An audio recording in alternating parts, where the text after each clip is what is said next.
Oceansize are one of my favorite bands, and they have been for over a decade now. Just so we're clear that I'm going into this with a ton of bias. I started getting into them in the summer of 2010, and by the time they broke up in February of the next year, I'd already bought all 4 of their albums. And yeah, this is the first time I've done a ranking of a band no longer in existence, thus a fixed, unchanging discography. I actually wanted to get this video out in time for the 10-year anniversary of their breakup, but kinda ended up spending this entire script working through writer's block. It happens. Anyways, yeah, Oceansize, 2000s progressive rock, I guess? I think part of why I enjoy Oceansize so much is that they never really stuck to a single sound within or across albums. From prog rock to prog metal to post-rock to psychedelic space rock, with plenty of smaller diversions between. Sure, they never did anything particularly avant-garde, but each album has its own personality, and few songs on any of their albums are notably similar to each other. And that's why, yeah, a top 12 couldn't quite cut it this time around, because if I stuck to just 12, I'd be missing some aspect of their sound. Some songs I really, absolutely feel I need to highlight, at least to some capacity. But I don't want to keep y'all here all day either, so we're gonna try to blow through the first 10 in a more timely fashion, almost honorable mention style. And on that note, let's get right to it. These are the top 20 best Oceansize songs.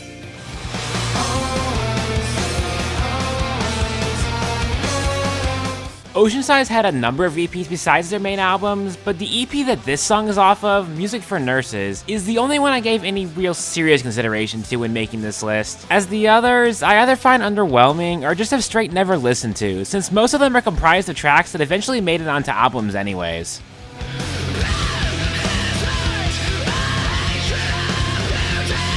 The song itself, though, I mentioned each of their releases has its own personality, and the last 2 EPs they put out are 2 sides of the same coin. Home and Minor being their most sedate, low-key release, while Music for Nurses is easily their heaviest. And they kick it off with style, an absolute barn burner of a song. Fast-paced riffing driving a song frantically barreling forward without regard for itself or its surroundings. Mike Vennard's voice escalating to desperate screaming just to try and keep up. Yeah, there are moments to breathe scattered throughout, but you know it's only a matter of time until it breaks into a sprint again, pushing towards the finish and slamming straight into a brick wall the moment it does. It's just one of those songs with a really obvious appeal to it. What more needs to be said?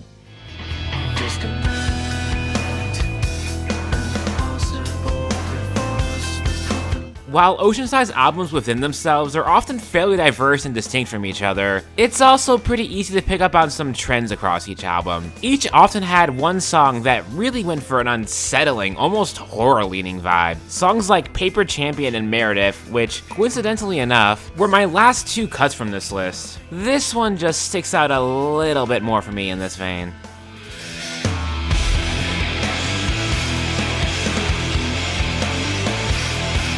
In part because of how well it sets the atmosphere. Uneasy keys, an ominous, locked bass groove, guitars that sound like ghostly whales punching through the mix, vocals constantly filtered through robotic distortion, but also because of how well the song builds momentum. The drums and repetitive groove form the foundation from which a lurking horror rises to the surface, building until it breaks from its meandering stride for a faster pace, cutting the meter from 6/4 to 4/4, then to a frantic 3/4 that loops only the most driving fragment of the established groove, quickly advancing on you as you desperately try to run for your life, and then it's all over in an instant, leaving nothing but that same somber hymn that started it all.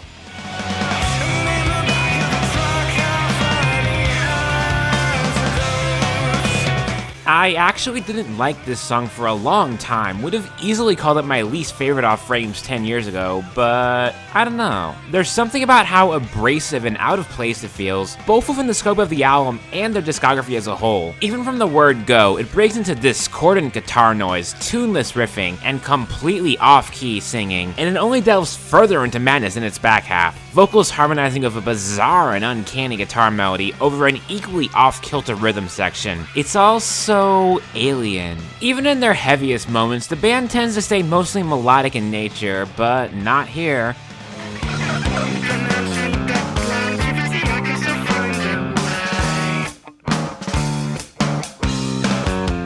Except, well, the song is still grounded in more melodic moments. A recurring chorus in the front half that slots right into the unrelenting energy, yet with a hell of a climax. But even more so than that, the way the band is able to untangle all the chaos of the back half and weave it into a really satisfying, orderly, and hard-hitting finale. It's truly impressive how the band can break from their standards so drastically and still manage to wrangle something this twisted yet cohesive out of it. Definitely a song that's improved with age for me.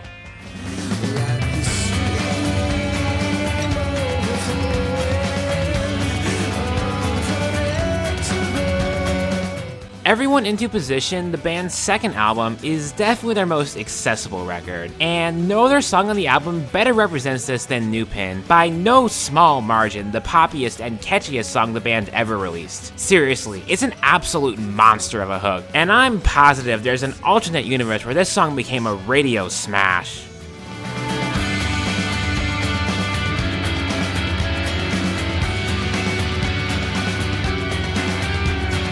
There's not really a ton else to say about this one. It's another with an incredibly straightforward appeal. Bright guitar, steady but driving percussion that has a lot of nuance to it, electronic elements that are rarely seen anywhere else across their discography, but nothing too off-putting. It's not really selling out by any measure, not their first more accessible song, just a shift in sound that, for the most part, worked out quite well. Everyone Into Position is hardly their best album, but given its accessibility that still doesn't sacrifice the versatility the band excels at, it's an excellent starting place if you're looking to dive deeper.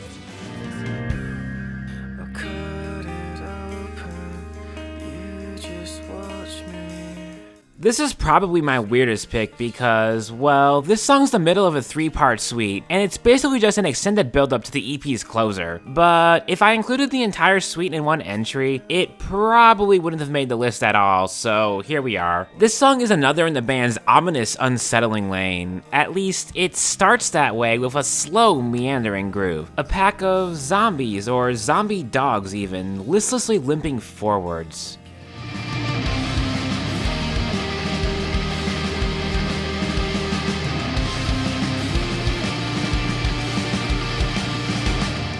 Yeah, they seem harmless enough at first, but no, the danger they pose is very real. That limp turns into a trot, then to a gallop, and by the end, an outright stampede that ends by crushing you under some of the heaviest chords in the band's discography. And it's almost entirely driven by the percussion, which is just, well, Mark Herron's drums are a highlight of many an Oceansize song, but the extent to which he takes control of this one's tempo and pacing is a masterful feat. It's amazing that a song meant to serve as a transitional piece works so well in its own merits, but it really is exhilarating, and maybe a bit horrifying too.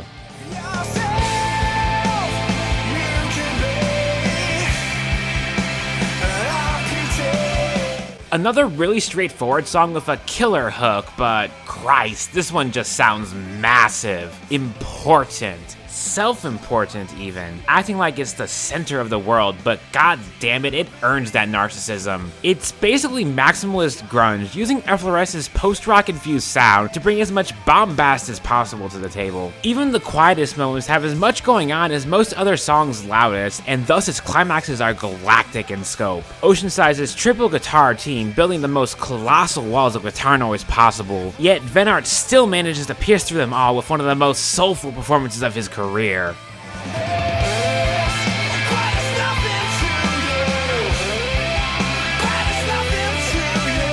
Like, I was honestly tempted to just make this entire segment me trying and failing to sing along to the chorus and the bridge, and I'm still not entirely convinced I shouldn't have. This song doesn't beat around the bush, it lets you know right away what it's about, and you'll know if you like it just as quickly. Sometimes being direct and to the point is all you need.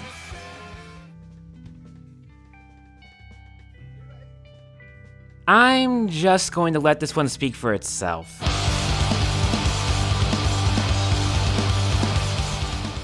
Look, I usually try to avoid bringing up the fact that I'm a furry in video, but I'm practically being baited here. Like, have you seen my tail? I'm obligated to love this one on principle alone. But okay, why is the song itself good then?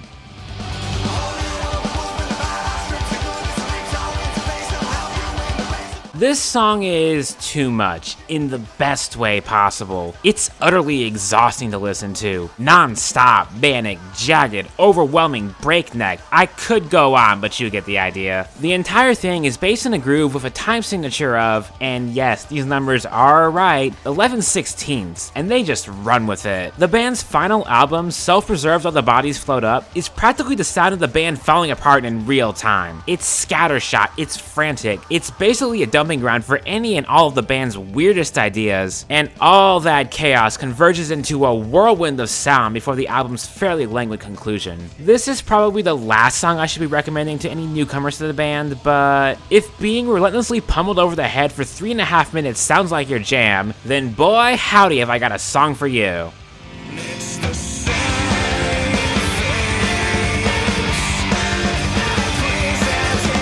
You know what, might as well knock out this one too.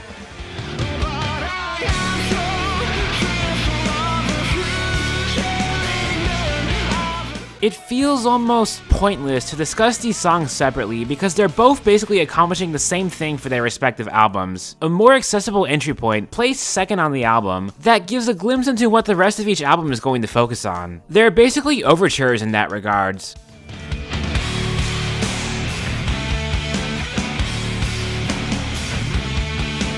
Catalyst in particular is kind of the everyman of Oceansize songs, probably the definitive Oceansize song in my mind. Its intro is quite jarring, but it resolves into one hell of a killer riff, one that's woven into the fabric of the song. It's got a fairly straightforward structure, verse-chorus pattern and all, albeit with enough prog shenanigans to not be straight radio rock either. But its most defining feature is the trait it shares with many other songs on FLRS, that extended instrumental jam at the end. Real talk, a lot of my affinity for this song might just be from having learned it on guitar myself, but hot damn if that trade-off between its two main riffs isn't just so damn rockin' and fun.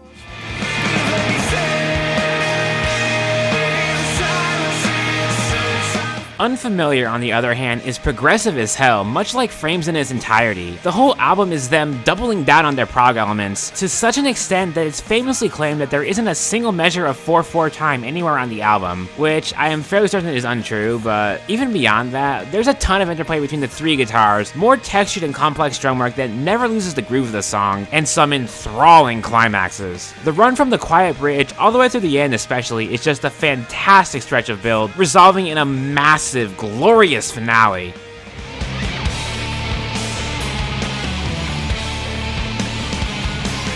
They are very different songs despite their similarities, yet they've pretty much always remained intertwined in my mind. And honestly, the only reason I rank Catalyst slightly higher is that sentimentality I hold toward it. That, and it being the first of the two I heard, really. Both are great though, and signs of even better to come in the future too.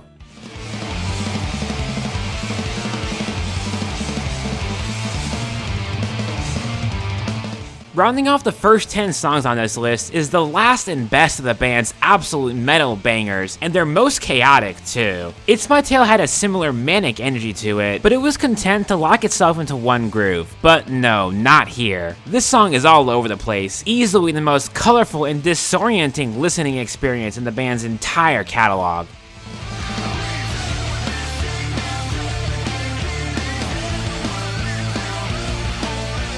It takes off right out the gate, crushing you under lightning-fast drums and hard-hitting guitars, only to pull back, ease you into a sense of comfort with the verses. Yet, the drums maintain their frantic tempo throughout. The bass locks itself into a tight groove, while the guitars recede into tremolo fuzz, a post-rock style build as the song accelerates towards the atmosphere. The distant vocals move towards the forefront, before the guitars seize control of the song and lock into a jagged, incredibly sticky riff for the chorus. The rocket isn't done yet though, it still needs more momentum, the chorus coming back with more urgency than before, tensing up for one final push, assisted by, of all things, a blast beat from the drums, before it finally breaks through the atmosphere, no longer contained by the planet's gravity. Off to space it goes, and what does it find there?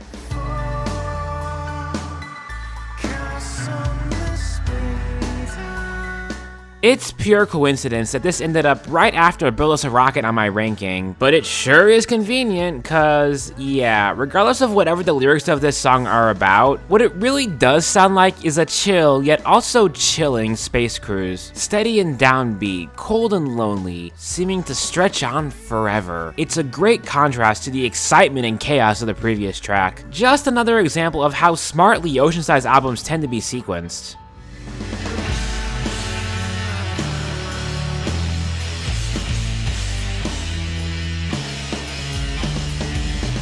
This song can easily be broken down into 3 parts. The first few minutes, where piano, drums, and bass drive the groove of the song, Venard's vocals wandering atop them, melodies that feel like they're as lost as the astronaut trapped in his tin can amidst the vastness of the cosmos. Notably, there's no guitar presence here, and the appearance of guitars alongside a more driving riff leads into the second phase of the song, the escalation and build of the music, a growing mental breakdown as loneliness turns into desperation. All the disparate elements of the song coming in all at once in an act of overstimulation, and then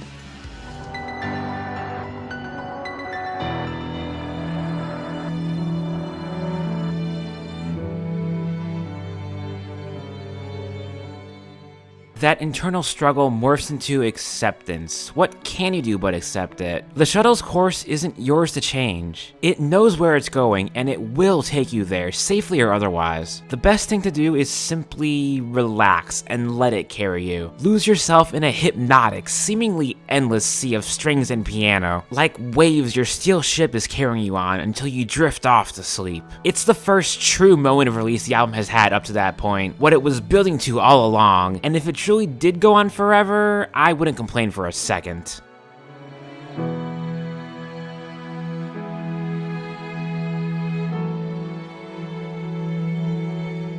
Okay, maybe I'm waxing poetic a bit much here, but for this song and most of the songs left, I kind of just like letting my mind roam free and painting landscapes as it sees fit. Oceansize, in general, are not a band to be technically analyzed, even with how complex their compositions could get. They're a band to be felt, to get lost in the soundscapes of. This song is ultimately pretty simple, but it's effective at evoking an emotional reaction out of me, and that's what I really want out of music more than anything else. The rest of this list is going to stay in similar territory, though possibly no other song better exemplifies this than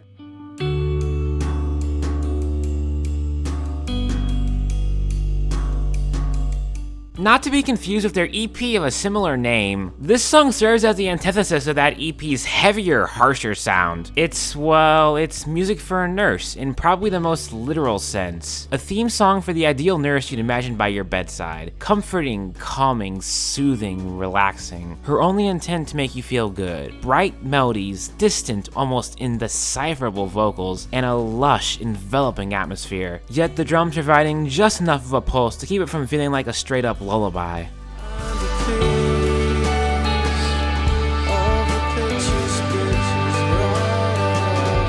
It's honestly a really simple trick they've pulled here. This is, in essence, just a post-rock song, except the addition of vocals forces it to conform to a more conventional structure, giving it shape and focus without sacrificing the build and atmosphere that post-rock normally implies. The individual instruments are all, at their core, doing very simple things, yet those simple things add up into one hell of a soundscape, one that's easy to get lost in.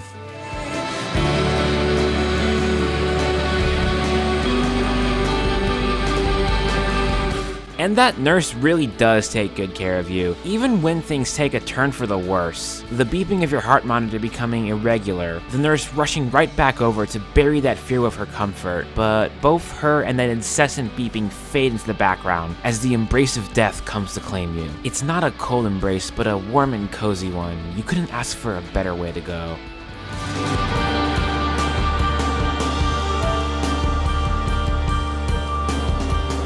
I mean, yeah, okay, you'd rather not go at all, but that's not your choice to make anymore. You don't have to think about it. There's nothing you can do to stop it, and you shouldn't blame yourself for it either. Just accept it and drift off peacefully in as much comfort as you could possibly hope to find in a sterile hospital environment. Or, if you prefer, simply drifting off to a temporary sleep instead of an eternal one. I might be making this more morbid than it was intended to be. Oops, bad habit of mine. Anyways, if we're already asleep, then let's keep drifting through this dreamscape just a little while longer.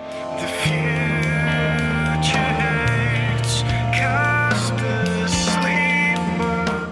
If music for a nurse simulates the act of falling asleep, then Savant is the pleasant, whimsical dream that sleep produces. There's a lot of the same warm, comforting atmosphere, but the shape is different. Instead of a simple linear movement, everything is twisted, confusing, disorienting. The meter is never content to stay in one place. The drums have more of a pulse and even an underlying frantic energy to them. It's hard to follow and might not make much sense, but you kind of just let yourself get lost in the flow without needing to think about it. It feels so effortless, even in its chaos.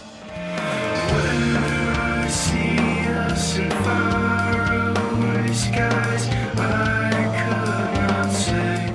And after a while, you find there is a grounding to it. A moment where everything snaps into place for a stripped back chorus. Still with that unsteady flow, but with a repeated mantra you can latch onto. Something that feels more real, tangible. Once you find that grounding, you're ready to plunge back into the depths. Get even more immersed in the nonsensical visions before your eyes. But you can come back to that mantra to keep your mind clear of confusion. And eventually, the two become one, that mantra and madness uniting in spectacular fashion.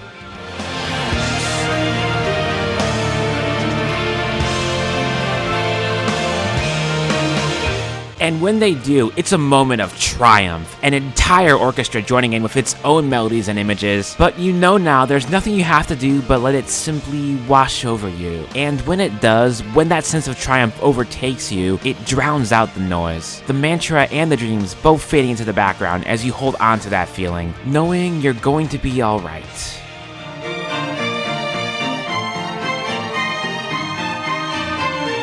And then you snap back awake. Harsh but necessary. You would have loved to stay in that dream world forever, all the colors and sounds melting into a beautiful cacophony, but you can't, and you know that. Yet, you can return anytime you want, simply by falling back asleep, simply by hitting repeat. It's as easy as that. I really like frames a lot, by the way, if that wasn't obvious by now. Anyways, okay, you're wide awake now and pumped up to face a new day. How will that go after such a refreshing, encouraging night's sleep? It's effortless as all you know, as an active as a charm. There really is something confident to the way this song sounds and plays out. The way every instrument comes into the picture already locked into its own groove, all intertwined so effortlessly you could pull them together like a rope and feel no slack whatsoever. The steady gait continues throughout the entire song, maintaining a 4/4 meter and consistent tempo, an oddity for sure in the band's catalog.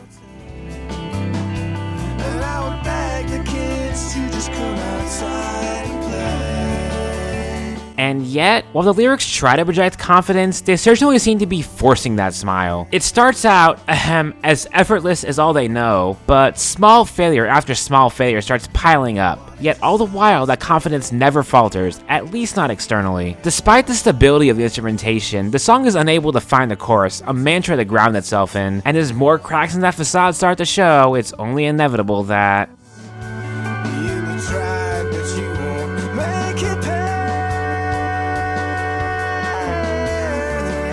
that steady, poised rhythm gives way the moment that confidence evaporates. The first time Venard's vocals really strongly emote after a fairly dead-eyed and smooth performance up to that point. A wimpy wail that peters out halfway through. The instrumentation strips back to give him some space to breathe, interrupting the stable ground the song had been built on up to that moment. A moment to catch your breath, yet also a painful moment alone with your thoughts. Maybe that confidence is misplaced. Maybe you should give up.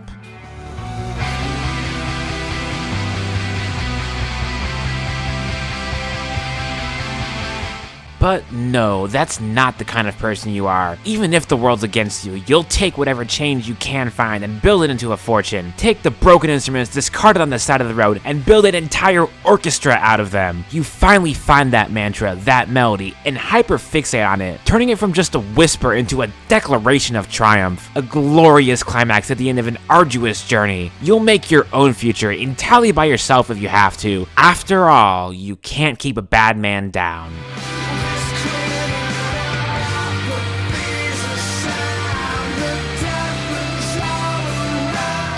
If Silent Transparent is a steady trot, then this song is a lumbering stomp. Absolutely nothing but pounding, crushing force the entire way through. There's almost an aspect of brutalism to how angular and crushing in sound this song is. Right out of the gate, it immediately declares it's the boss, it's in charge, and you're only along for the ride. You will keep its sluggish, unnatural pace, and any attempts at escape will be met with a solid brick wall. The song even does speed up heading towards the chorus, that desperate attempt to flee from the inevitable.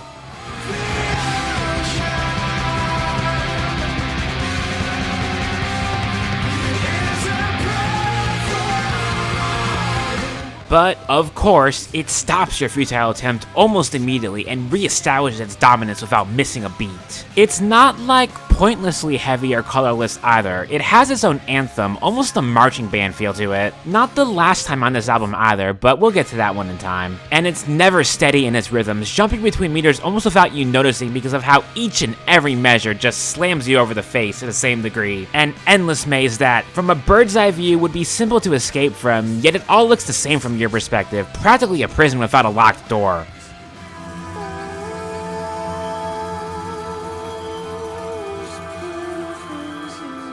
Yet, you do find your way out eventually. You do escape from your oppressor, and you're able to find the moment of peace and quiet. Here, there's no rhythm, no edges, no oppressive bombast, just ambient sound. You're not even worried about what comes next. That's tomorrow's problem. You just want to live in this one serene moment. Of course, that's merely the calm before the storm.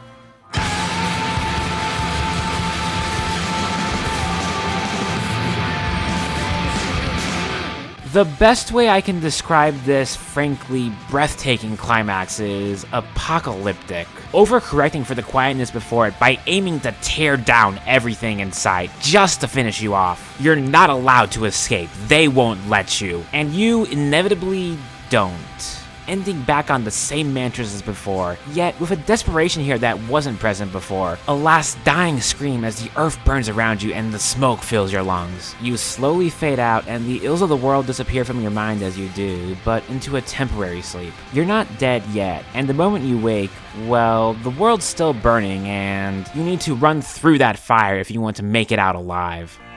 Around a trail of fire, through the meadow path. Right from the start, there were 5 songs I pretty much knew were going to be my top 5, and yup, they sure were. What can I say? These are the songs that are like 9 out of 10s by Oceansize's already high standards. I love every song on this list, but I love these 5 songs even more, and I've loved them for an entire decade now at this point. Sheesh, where did the time go?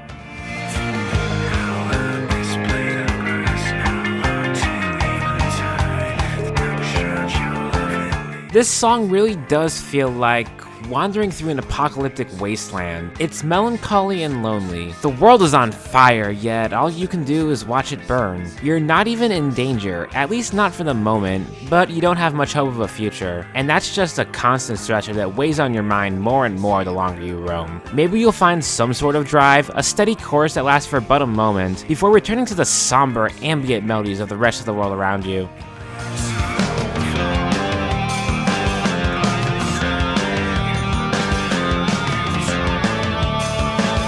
There's one melody, one motif in particular that sticks in your brain, follows you around wherever you go. It drives you to want to make something of yourself and of the world. With the sound of blocky drums and sharp guitars, you build yourself a shelter, some place to rest and feel safe, some place to start over. But you've grown so content in your private world that you forget the rest of the world is on fire, the cruel winds blowing the embers towards you, setting your shelter and your hopes ablaze, leaving them a smoldering ruin.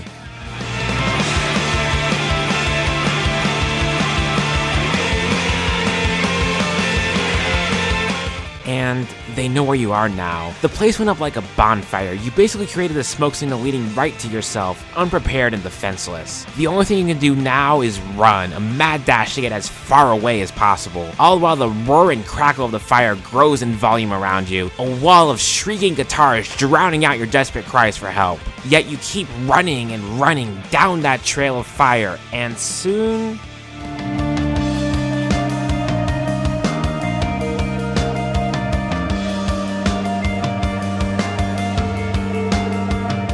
you find a shore. The ruin of the world is behind you. You can still hear it in the distance, but this blue sea and the soft, warm sand feels nice against your soles, and you can safely follow that shore to wherever you want, untouched by the inferno as it is. That same melody that drove you before and ultimately led to your escape from hell still echoes in your mind as you drift off to sleep, well earned after all you've been through. Peace and then anthem to keep you going. That's all you need now.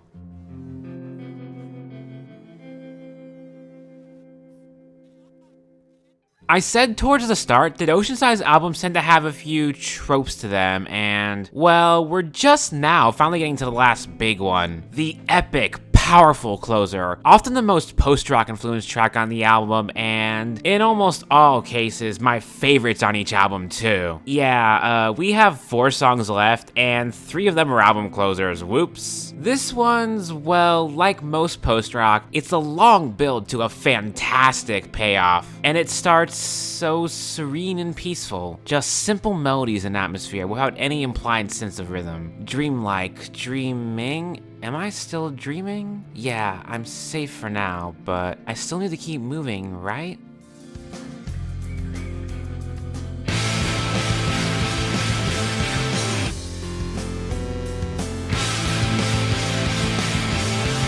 And snap awake. Right, the inferno is still raging behind you. It's so loud. Alright, well, all you have to do is pull yourself together, find that melody again, and let it drive you forward. Reground yourself, but you're still so tired, and it's hard not to lapse into that dream again. But no, snap awake again. You have to keep going. You're not safe until you found the more permanent shelter. And with that thought, you find your purpose, not only to keep moving forward, but to spread forward what happiness you've managed to cling to. And when you finally find that shelter, that safety, it's just the most overwhelming joy you've ever experienced.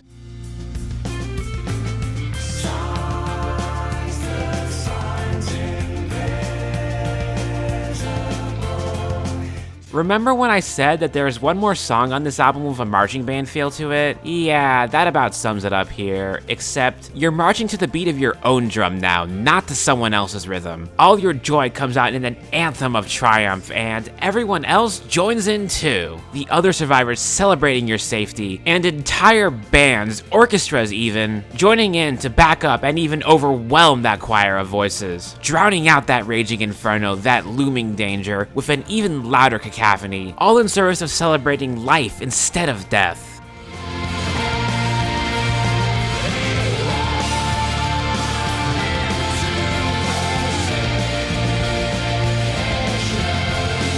It's triumphant, it's ecstatic, it's glorious, and it just keeps going. That rhythm isn't stopping. Why should it stop? Even when your voice wears thin, the orchestra still plays on. That feeling hasn't vanished. It might not vanish for the rest of your life. All things must come to an end eventually, and the music eventually does. Everyone does have to get at least some sleep after all, but that anthem doesn't fade from your mind, even as you lay safe in the coziest bed you've ever slept in. Just the lonely organ playing you off as you fall into slumber, ready to face another day. But what of those left behind?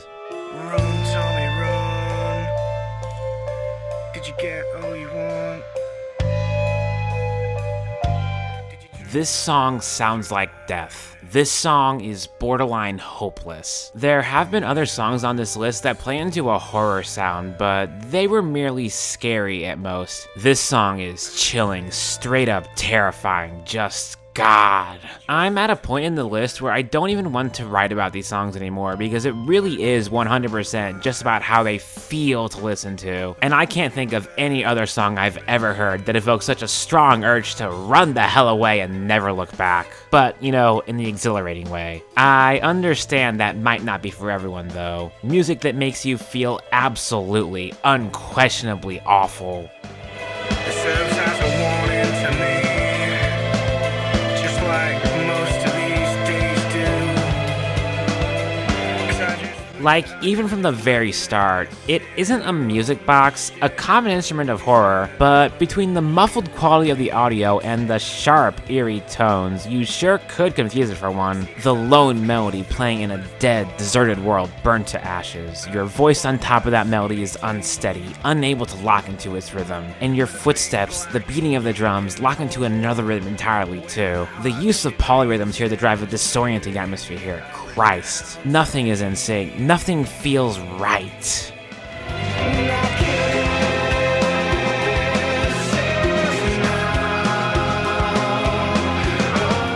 Strings join into the mix, the wailing emergency sirens in the distance. But who are they even warning? Hardly anyone is left alive, and those who are, well, they already know terror. They don't need that blaring reminding them that the world is burning. It's just another noise swirling about in your mind, mixing in with all the others. It's like noise can only be added, never taken away, and every single sound you hear just becomes a permanent feature of your mental auditory canvas. And when it all becomes too much to handle,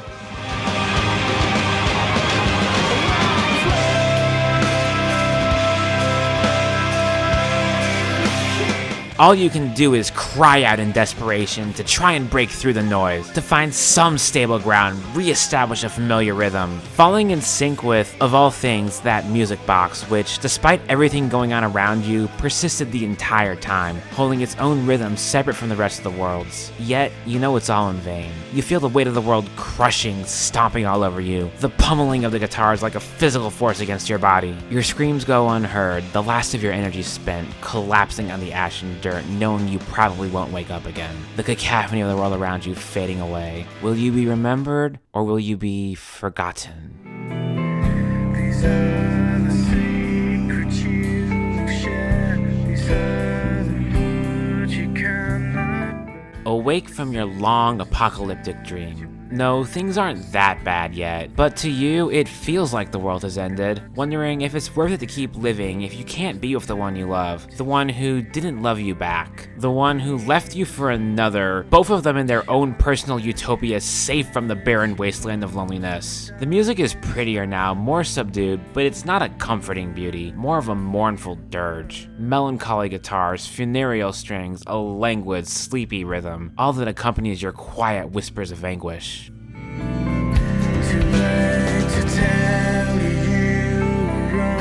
Another wood to dwell upon. But you can't wallow in your sadness forever. It has to eventually change. Instead of turning your hatred towards yourself for not being good enough, you turn it to your ex-lover for leading you on, for leaving you when you needed them the most. The drums alone drive this frustration, still somehow feeling as mournful as the rest of the instrumentation while keeping a faster, off-kilter rhythm. I never thought drums of all things could be such a beautiful sounding instrument, but, well, here we are.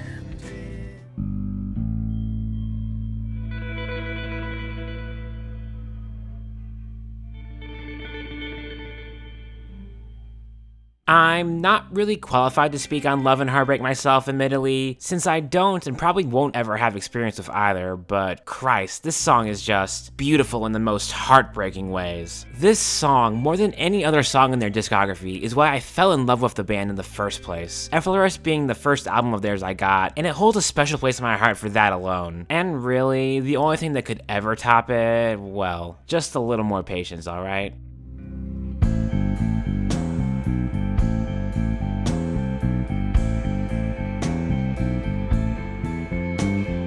This song is about love rather explicitly, but it really could be about death too if you change just a few lines. Long forgotten, not because you were left for another, but forgotten simply due to the passage of time, due to all those who knew you growing older, moving on, or passing away themselves. And, well, if you were still aware if there is anything after death, what the hell can you do about it except make peace with it? A peace tinged with regret and sorrow, of course, but something you must accept regardless.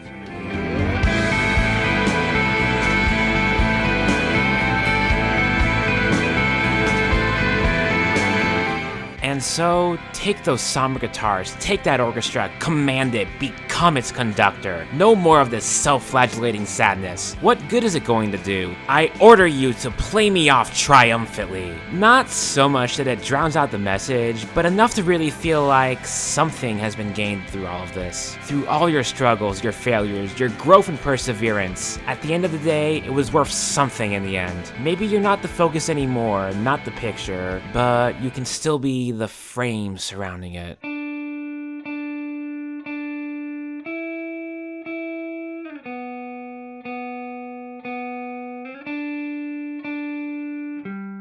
The Frame by Oceansize is one of my favorite songs of all time.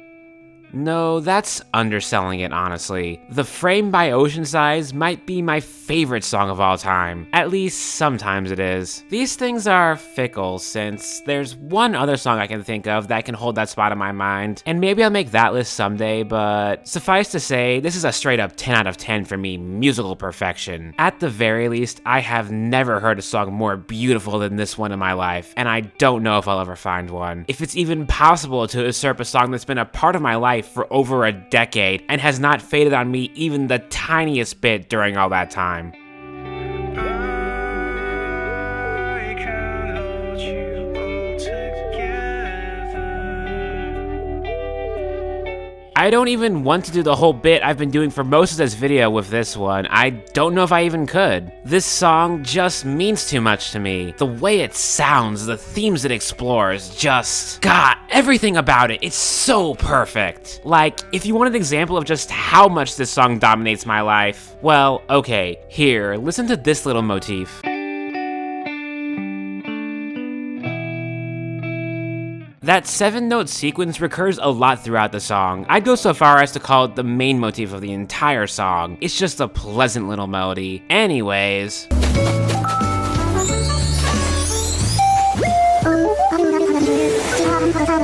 You might have heard of this game, Animal Crossing. It's kind of popular, I think. When I got this game last year, I found out you can write a theme song for your island. Take a wild guess what I immediately decided had to be my island's theme.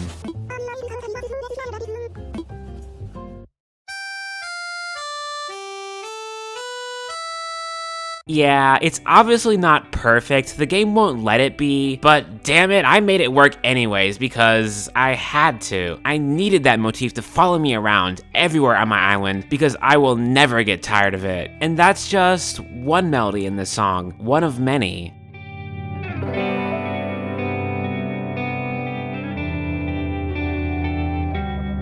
I love the way every single part of this sounds. It's so delicate, comforting, like a warm hug, a gentle lullaby, letting you know everything is going to be fine. It's peaceful, it's reassuring, and it's also transient, fleeting, a moment amongst many moments, not all of which are going to be so pleasant. It's fitting then that instead of lingering on that fragile comfort,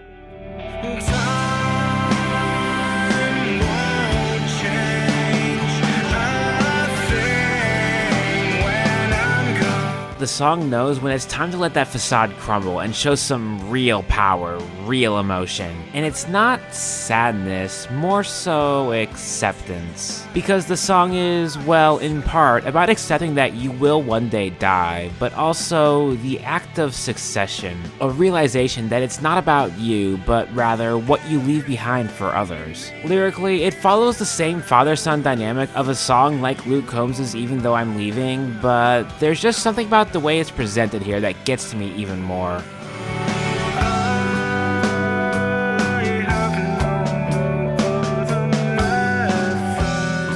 There are just so many good lines, for as few lyrics as a 10-minute song does have. Though the sketch is getting old now, the cracks don't show. When all I am is time now. Everything you need is done, I would have thought you'd won by now. And the titular line, I am not the picture now, I'm the frame.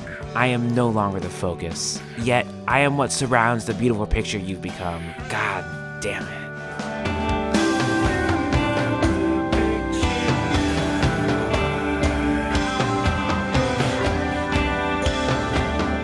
And it all comes together for just one of the most incredible climaxes in any song I've ever heard. Like, I'm not sure what else to do but let it speak for itself.